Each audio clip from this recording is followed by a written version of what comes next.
In today's video, I'm going to teach you how to contact Pipedrive.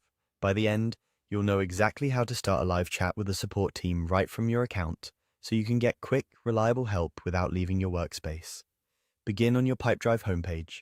Make sure you're signed into the account and workspace you want assistance with. From any screen inside Pipedrive, look toward the top right corner for the quick help icon. Depending on your interface, it may appear as a question mark or a small chat bubble.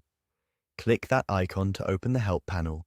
It slides out on the side of your screen and gives you access to support tools without disrupting your work. Inside that panel, scroll to the bottom and select Chat with Us. This opens the support chat window, usually in the lower corner of your screen. If it's your first time using chat, you may be prompted to confirm a display name so the team can address you properly. You won't need to navigate away from your current page, so you can keep reviewing data or settings while the chat loads.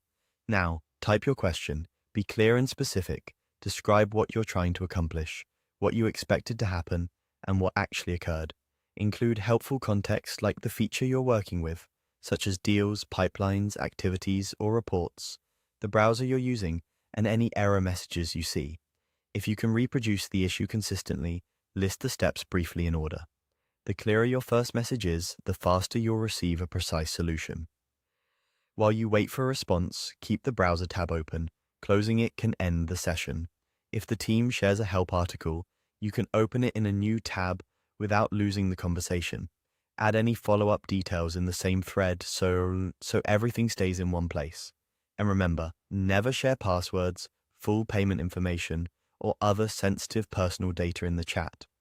Use concise, goal-focused wording like, "How do I import contacts from a spreadsheet?" or "My email sync is disconnected. How can I fix it?"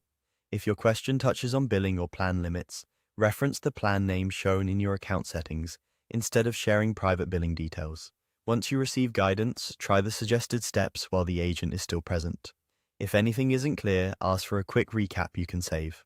When you're done, you can close the chat. A transcript is often available in the widget, so you can revisit the instructions later. That's it. Open the quick help icon, choose Chat with Us, and ask your question. Thanks for watching, and I hope this helps you get quick, accurate answers from Pipedrive support.